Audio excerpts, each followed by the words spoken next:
Intolerance are the enemies of correct understanding. क्रोध और असहिष्णुता सही समझ के दुश्मन है। क्रोध मतलब गुस्सा। जब हम गुस्से में आ जाते हैं तो सीखने और समझने के मैं बोलूं मौके में नहीं रहते। हम क्रोध में कभी भी सही बातें सुनना पसंद नहीं करते। अगर हम गुस्से में आ जाए तो हमारे सामने कोई कितने ही अच्छे प्रवचन दे रहा हो, कोई भगवत गीता ही क्यों ना सुना रहा हो, कितनी भी ज्ञान की बातें कर रहा हो, वो हमारे दिमाग के ऊपर से जाती है। असहिष्णुता मतलब होता है सहन न करने की शक्ति। सहिष्णु मतलब होता है जो व्यक्ति सहन कर सकता है, उसको बोलते हैं सहिष्णु। और असहिष्णु मतलब जो व्यक्ति सहन नहीं कर सकता। और सहन न करने की जो भावना होती है उसको बोलते हैं असहिष्णुता।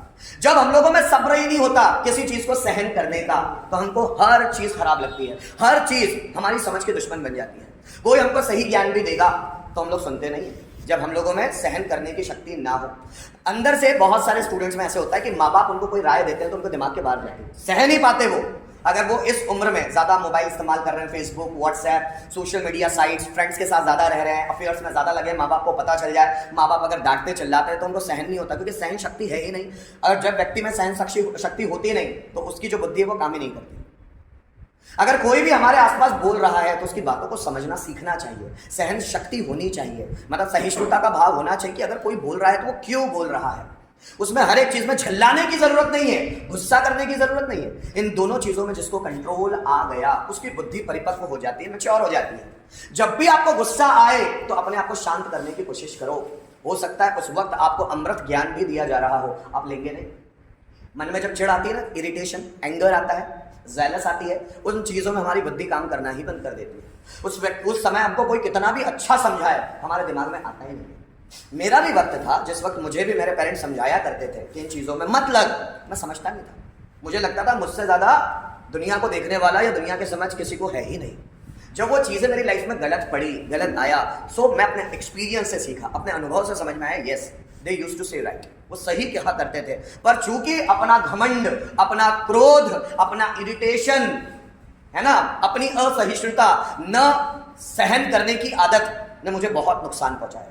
अभी मैं जो लेक्चर देता हूं ना, वो मेरे एक्सपीरियंस के आधार पर है, वो किसी किताब के नहीं, एक्सपीरियंस हुआ है मुझे, हर एक चीज का एक्सपीरियंस। मैं जॉब से धकाया भी गया, जिस समय पढ़ने का टाइम था पढ़ा भी नहीं है, जिस समय अपनी पढ़ाई पर ध्यान देने का टाइम था इससे अफेयर रख रहा हूं, उससे अफेयर रख रहा हूं, इससे लाइफ का मैक्सिमम टाइम चला जाता है। और ये मुझे बोलने में किसी तरह का कोई हेजिटेशन नहीं होता, because it was the truth of my life. इसलिए मैं आज बच्चों को सिखाता हूं कि अपनी एनर्जी को फालतू चीजों में खत्म मत करो। जिस इंसान को ज्यादा गुस्सा आएगा, मैं बोलता हूं गुस्से को शांत करो। एक सबसे बड़ा गुण है इंसान का, एक सबसे बड़ा गुण है, होने दो जो हो रहा है। अगर व्यक्ति को जो होने दो, ये हो रहा है वाले गुण के साथ व्यक्ति है, तो समझ लेना उसका क्रोध भी धीरे धीरे शांत हो जाएगा और उसमें सहन करने का भाव भी आएगा। अगर आप इस दुनिया में सह नहीं सकते तो आप लाइफ में बहुत बड़ी बड़ी चीजें गलत कर लोगे। सहने की आदत चाहिए। जब लोग आपके ताने मारे, सहन शक्ति बढ़ाओ। जब लोग आपके बारे में बुरी बातें करें, सहन शक्ति बढ़ाओ कि आप सह सको। जब आपके पेरेंट्स ही आपके सामने कड़वा बोले तो सहने की ताकत लाओ। गुस्से को कंट्रोल करो। गुस्से को कंट्रोल नहीं करोगे तो बहुत सारी चीजें लाइफ में बिगड़ जाएगी। सहन करने की आदत नहीं रहेगी तो लाइफ में बहुत सारी चीजें बिगड़ जाएगी। अगर जिंदगी को सिस्टमैटिक चलाना चाहते हो तो एक जिंदगी का गुण है, पता है क्या, कि जिंदगी हमेशा चलती है। Life always goes on. जिंदगी हमेशा चलती है। आपके जीने से, आपके मरने से, किसी के आने से, किसी के जाने से जिंदगी रुकती नहीं। टाइम कभी रुकता नहीं है, वो हमेशा चलता रहता है कॉन्स्टेंटली। कोई आए कोई ना आए, कोई जाए न जाए, आप हंसो चाहे रो, चाहे दिन हो चाहे रात हो, जिंदगी हमेशा चलती रहती है। लाइफ ऑलवेज गोज ऑन, ये जिंदगी का नियम है। और जिंदगी का दूसरा नियम है परिवर्तन ही संसार का नियम है। चीजें बदलती ही चली जाएगी। जो व्यक्ति समय के हिसाब से अपने आप को ढलेगा नहीं, उसने सोचा मैं पहले ऐसा ही रहता था, ऐसी ही रहती थी, अब भी ऐसा ही रहूंगा, ऐसे ही रहूंगी, तो उनके लाइफ में पीछे रहने के चांस ज्यादा है। जैसे जैसे समय आगे बढ़ेगा स्थितियां बदलेगी। अच्छे दिन बुरे दिनों में बदलेंगे, बुरे दिन अच्छे दिनों में बदलेंगे। धूप छाव में बदलती है, छाव धूप में बदलती है, दिन रात में बदलता है और रात दिन में बदलती है, और दिन बदलते चले जाते हैं, टाइम बदलते चला जाता है, क्योंकि परिवर्तन यह संसार का नियम है। Changes is the law of nature. जो व्यक्ति समय के साथ खुद को ढालेगा नहीं, जो समय के साथ बदलेगा नहीं कि मैं ऐसा करता हूं तो ये घमंड है, बदलना पड़ेगा। जैसे बहुत सारे बूढ़े लोगों को देखो, वो जैसे अपने जवानी के वक्त रहे हैं, सोचते वो बुढ़ापे में भी वैसे ही रहे। नहीं, उनको बुढ़ापे के वक्त बदलना होगा, क्योंकि परिस्थितियां चेंज हो गई है। 30-40 साल वो आगे आ गए हैं, अब उनके बेटे और बहू का समय आ गया है। अब उनके पोतों का समय आ गया है, तो वो अपनी वैसी ही अकड़ में नहीं रह सकते, उनको बदलना होगा, उनको अपनी पर्सनैलिटी को मोल्ड करना होगा, उनको समय के साथ चलना होगा। पहले फैशन नहीं था, अब फैशन आता चला जा रहा है। तो आज भी बहुत सारे सास ससुर ऐसे होते हैं कि बेटे उनके बहू बेटे को वैसा नहीं, ऐसा नहीं, ऐसे ही रहने। तो ये अकड़ है, समय बदलेगा तो उनको वैसा रहना पड़ेगा। जैसे मेरा लव मैरिज हुआ है, मेरा बेटा आज से 20 साल बाद अरेंज मैरिजेस बिल्कुल ना के बराबर हो जाएगी। अभी तो कर भी रहे हैं लोग अरेंज मैरिजेस, 20 साल बाद अरेंज मैरिजेस रहेगी ही नहीं, सब अपनी पसंद के करेंगे। अब जरा समझ, वो ट्रेंड बदलेगा। और अगर उस वक्त मैं कड़ा रहा कि मेरा बेटा मेरे हिसाब से ही चलना चाहिए, मेरे हिसाब से ही शादी करना चाहिए, मेरी बेटी ने मेरे हिसाब से ही करना चाहिए, तो ये मेरी अकड़ मुझे ज्यादा दुख देगी। वो उनके हिसाब से ही करेंगे, जिंदगी उनकी है, मैं तो सिर्फ एक माध्यम है उनको दुनिया में लाने का।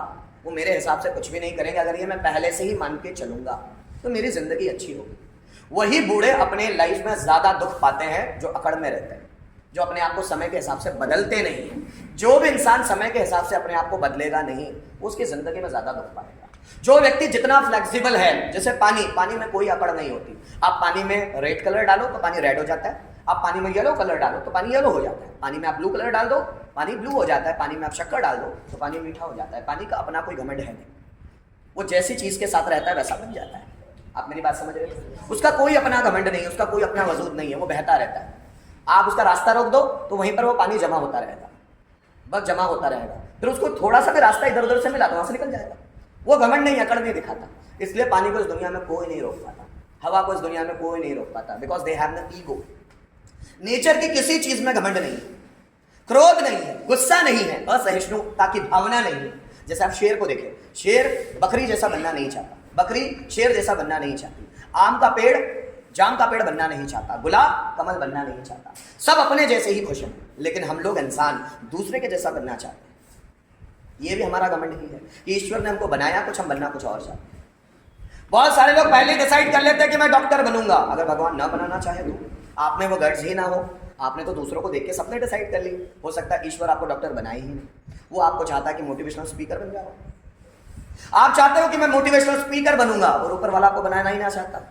आप कौन हो अपनी जिंदगी डिसाइड करने वाले? मैं हमेशा कहता हूं, dedicate your life to the God. अपनी जिंदगी ईश्वर को समर्पित करो। प्रभु आप ही दिखाइए मुझे रास्ता, आप ही मुझे ले जाइए उस रास्ते पर जिसके लिए आपने मुझे पैदा किया है। ले जाओ मुझे उस रास्ते पर, मैं अपना कुछ भी डिसाइड नहीं करूंगा, आप ले जाओ मुझे उस रास्ते पर। वो ले जाएगा। समर्पित तो करो। हम समर्पित ही नहीं करते अपने आप को, पहले अपने अकड़ में रहते मैं ऐसा ही करूंगा, मैं वैसा ही करूंगा। इसलिए मैं देखता हूँ बहुत सारे लोगों ने एजुकेशन अपने हिसाब से किया है और वो फ्रस्ट्रेटेड है उनकी लाइफ। पता है क्यों? क्योंकि डिसीजन उन्होंने लिया, ईश्वर चाहता ही नहीं था कि वो काम करे। जब भी आप अपने मन का काम करते हैं, आप गौर करना कि आपको स्ट्रगल नहीं करना पड़ता। आप जब भी अपने मन का काम करेंगे आपको स्ट्रगल नहीं करना पड़ता, और जब भी आप आउट ऑफ द माइंड कोई काम करेंगे आपको बहुत स्ट्रगल करना पड़ता है। जो सब्जेक्ट आपका पढ़ने का मन नहीं होता, अगर आप पढ़ रहे हैं तो देखना एनर्जी कितनी ज्यादा जाती है, कितना माइंड में हलचल मच जाती है। और जो आपका फेवरेट सब्जेक्ट होता है मन के हिसाब का, देखो कैसे फ्लो में चला जाता है, पढ़ते ही चले जाते हो, आपको स्ट्रगल ही नहीं करना पड़ता। इसलिए तो ये मैसी रिकॉर्ड पे रिकॉर्ड क्यों बनाता है, रोनाल्डो और विराट कोहली, क्योंकि वो उनके मन का काम है। विराट कोहली कोई मोटिवेशन देने थोड़ी पहुंच गया, मोटिवेशन उसका काम थोड़ी ना।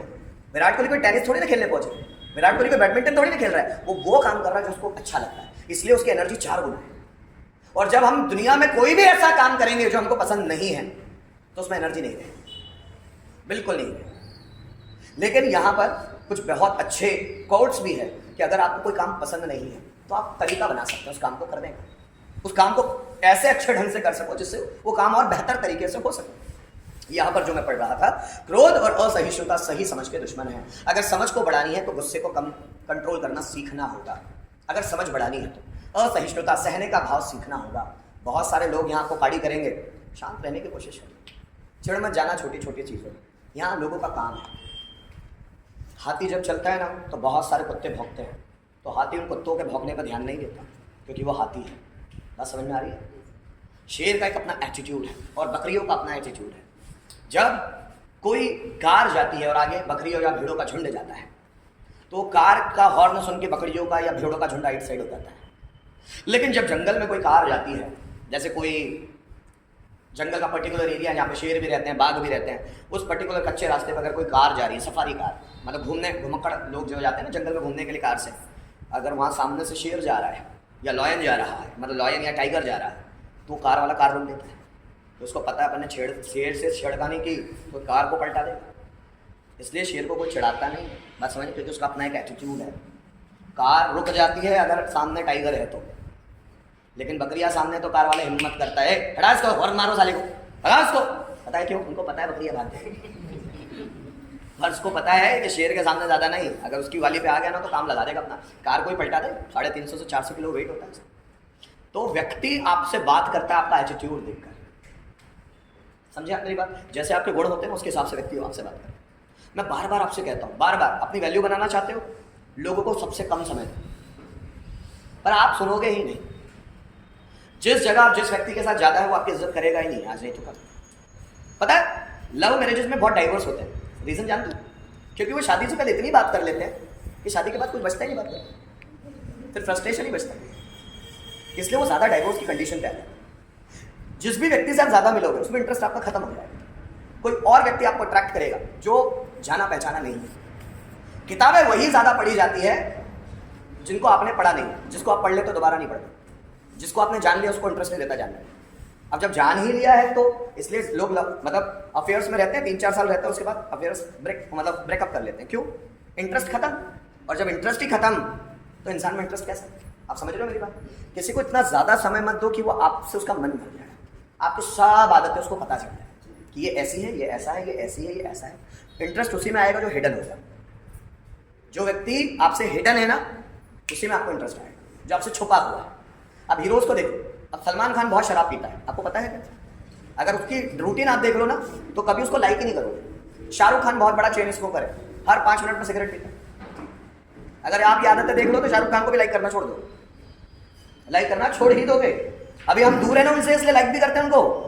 उनकी रूटीन हमको पता चल जाए ना, शाहरुख खान का बेटा ड्रग्स लेता था और शाहरुख खान उसके सपोर्ट में था, और हम शाहरुख खान को बोलते हैं आप जबरदस्त एक्टर। हाँ, एक्टिंग में उनकी कोई तोड़ नहीं, नो डाउट, लेकिन बिहेवियर इतना अच्छा नहीं। टैलेंट खूब है उनमें, भरा है कूट कर, लेकिन बिहेवियर इतना अच्छा नहीं है। तो जब हम किसी व्यक्ति के करीब जाते हैं ना तो उसके बारे में पता चलता है, और जब पता चलता है तो इंटरेस्ट खत्म होता है। फिर भी अगर आप लोगों से कनेक्टिविटी बिठाना चाहते हैं, डैम श्योर, और होनी चाहिए कनेक्टिविटी सबसे, पर किसी को इतना समय मत दो कि वो आपका इंटरेस्ट ही खो। बात समझ में आ रही है? इसलिए भगवद गीता में कृष्ण भी कहते हैं किसी भी जगह पर जाओ भी उतना जिसमें आपकी वैल्यू बनी रहे, जितनी आपकी वैल्यू बनी रहे। अगर आप किसी को भी हद से ज़्यादा समय दोगे तो आपकी वैल्यू कोई भी नहीं करेगा, कोई भी। एक पति और पत्नी में भी डिस्टेंस होना जरूरी है, स्पेस होना जरूरी है। अगर पति हर जगह पत्नी के साथ ही जाएगा और पत्नी हर जगह पति के साथ ही जाएगी तो वो दोनों में दूरियां बढ़ना निश्चित है।